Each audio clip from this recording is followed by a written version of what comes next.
I was personally almost scammed out of quite a lot of my money due to another creator on YouTube. So before we get started today, I have to apologize for the filming space. It is in flux right now. I am moving around, moving to a different section of the house.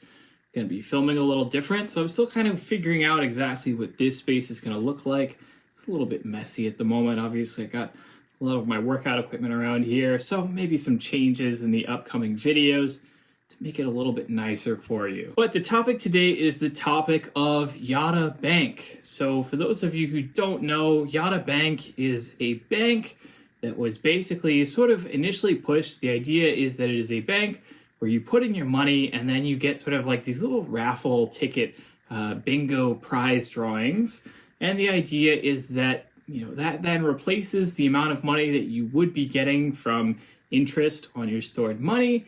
And as a result, it's a little bit more fun. It's a little bit more exciting. So one guilty habit of mine is that I do watch a lot of personal finance videos on YouTube. I find them kind of interesting as somebody who runs my own business, who is very invested in my own financial future. It's just something that I enjoy watching some content on. However, I do have to say that most of the big personal finance YouTubers do have a pretty big common problem, which I've talked a little bit about in the past in a different video, which is that many of them are, basically relatively young white guys, maybe a little bit blinkered by their own privilege, a little bit sort of stuck in their own mindset, and they're also a little bit gullible, I would say, in terms of they're telling you one thing about how you should be managing your finances, about, hey, don't trust these kinds of scams, etc. And they tend to then go ahead and do the other thing for sponsorships. A lot of them, have been, sponsoring things related to crypto, which has mostly turned out to be scams, and they've had to apologize to their audiences for that. Ultimately, it's just sort of turned out that a lot of them are, maybe not as good of people as they initially seem to be. In particular, I think that one of the more interesting ones is Graham Stephan, who, basically sort of got his name being a landlord, really. Like, that's his whole shtick. He's a landlord, but then he sort of, preaches a lot of personal finance wisdom. And his videos, much like other videos in the space, tend to be very alarmist. They tend to sort of lean into and hype up, oh, the market is crashing. Oh, the market is all the way up. Oh, the market is all the way down. He's kind of like constantly exacerbating the issues by fear-mongering and just sort of leaning into the wave every time it goes up and every time it goes down. And he's still sort of professing, okay, you need to be thinking long-term, you need to be investing, you need to, not worry too much about what the markets are doing and so on. But I would say that probably the biggest thing is that he definitely gets a lot of his money from sponsorships. And in the past, he has made some mistakes with the kinds of sponsorships that he accepts. In particular, he was sponsored by FTX, the massive crypto scam run by Sam Bankman-Fried. And so, at the time, while Graham Stephan was being sponsored by it, he had to sort of eat crow. He had to sort of admit his mistake when it turned out that FTX was all a major scam. Sam Bankman-Fried got put away in prison for this. And ultimately, Graham had to make a lot of apologies to his fans and walk back what he did. However, Graham is now in hot water again because there is a recent CoffeeZilla video that came out that basically just steamrolled all over Yada Bank. So, as I mentioned, Yada Bank is, a bank. The concept is that you get little, like lottery tickets as opposed to earning normal interest on your savings. And in particular, I originally looked into Yada Bank because Graham Stephan initially framed it as, hey, I'm buying this bank. I'm telling you all about this bank because I want you to be into it. I'm into it. He was endorsing it himself. And initially at the time, I looked into Yada Bank and, at the time they were basically paying a little bit more out than I was getting in interest from the other bank accounts that I was using. I am somebody who is self-employed, so I have to save up a decent chunk of cash for a few months while I'm saving up to pay estimated taxes. And so since I'm holding on to cash for, decent periods of time, it's always nice if I'm able to, at least get a little bit of extra return on that cash while it is sitting in a savings account.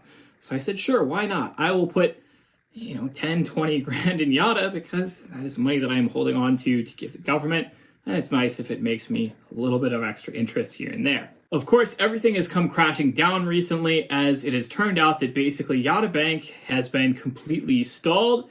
Customer accounts are now frozen. People are not able to withdraw their money. People now have huge amounts of money, 50,000, 80,000 plus in Yada that they cannot withdraw. And basically also the story is that things have really been going downhill for Yada. They've been getting sketchier and sketchier. They've been making a lot of changes to the app. And ultimately, I got extremely lucky. I have to say this personally. I would love to say that this is skill and that I sniffed out a scam early, but ultimately I'm not sure if that's true. So the reality is that I got into Yada Bank on Graham Stephan's endorsement, put my money in the bank, and I began to get a little bit uneasy about it over time. So I started noticing, little things at first. It was like, okay, at first, okay, they're paying out a little bit more interest than I'm getting from this other bank. Like, that's great, nothing wrong there. The, sort of like gambling aspect to it, it's not really gambling. Obviously, it's just, sort of a fancy way of doing what you're already doing, which is earning interest. But, like getting the little lotto tickets, getting the little bingo numbers every week, like that's fun, adds a little bit of excitement to the process. And again, earning a little bit more than normal, so why not? And then over time, they were changing things. There were things like, okay, we've got a crypto savings account that's going to pay you back more, but then, oops, we're taking that away. That's actually not happening anymore. And, oh, we're, offering you a credit card and a debit card that, gives you extra tickets every week, but oops, we're taking that away too. And then they were saying, oh, actually, we know that you used to get a certain amount of bingo tickets per week, but we're actually reducing those significantly for, people over, a certain amount of money. They just started making so many changes to the system that kind of gave me a little bit less confidence in what they were doing. It made me kind of say, oh, I imagine things must not be going so well. If they have to be cutting back on how much they're paying out in interest, that means that something is going on. This business model is not working out for them, and so they have to, peel back to make it more profitable or manageable for them. And if that's the case, again, that suggests that, there's trouble in paradise. Things are not working. Ultimately, for me, the final straw came when they started putting restrictions on how much money you could move in and out of your bank account and how quickly you could move it. And ultimately, again, because I'm somebody who basically just uses this account to move in and out large sums of money, because again, this is like estimated tax money that I'm saving up to pay the government periodically, it doesn't work for me if, I have to move big sums in and out and they're saying, oh no, you have to pull it out in like chunks over a week or two or whatever. That's just too much of a hassle for me. So ultimately, I made the decision, I'm going to withdraw all of my money from Yada Bank. I am not going to deal with it anymore. And I'm going to, move back to my previous account. I should also notice that I had, not really been paying attention to the lotto number, whole, bingo, number sort of thing for a while. And I was noticing that by the time I withdrew my money, I was getting significantly less in return every month than I would have gotten if I had just put it in a normal bank savings account. So again, it's like, well, why then stick with it? It's constantly changing up the app. The app is getting confusing. They're constantly changing the rules on how the interest works. They're not even paying out as much interest as I would have gotten from a normal bank at this point. They're putting all these restrictions on how I move my money.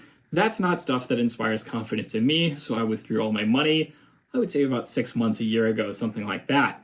Of course, I did that perfect timing because, again, as it turns out, now there's been this major issue with the bank, and now customer funds are frozen. People are not able to withdraw their money. You should really go watch the CoffeeZilla video if you want a longer descriptor about why that is. But that is the overview of the situation for me. I just happened to get extremely lucky that I got out at the right time. And I should add to this, it's been pretty evident that Graham Stephan is kind of, not really addressing this issue. Whatever it is going on with him, he's not been making very many videos since the announcement. He's only really released one video, which may or may not have been auto-scheduled. I don't know, maybe he's stopped making videos. It makes him look pretty bad because he obviously got a lot of his audience to use this bank, which has turned out to have major legal issues that have frozen up the funds. And he's not really made any kind of statement, any kind of apology about the situation, which obviously causes me to really lose a lot of faith, a lot of trust in him. Not that I had a ton already. I was already very wary of him ever since all the issues with the FTX and all the sort of unabashed pumping of crypto that him and other financial YouTubers have done in recent years, that has already led me to believe that, like judgment-wise, I can't necessarily trust anything that they are sponsored by, anything that they are pushing. And obviously, I did trust him a little bit, putting some money into Yada Bank, and I got very lucky that I pulled it out in time, or I could be, a significant amount of money short this year, causing serious issues with my ability to pay taxes to the US government. So, I don't know. Don't trust what you see online, especially don't trust anything financial that you see online.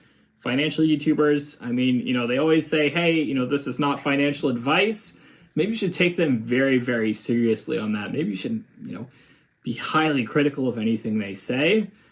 Very few good financial YouTubers out there that aren't willing to take a lot of sponsorship money to, promote products that ultimately may turn out to be very flawed.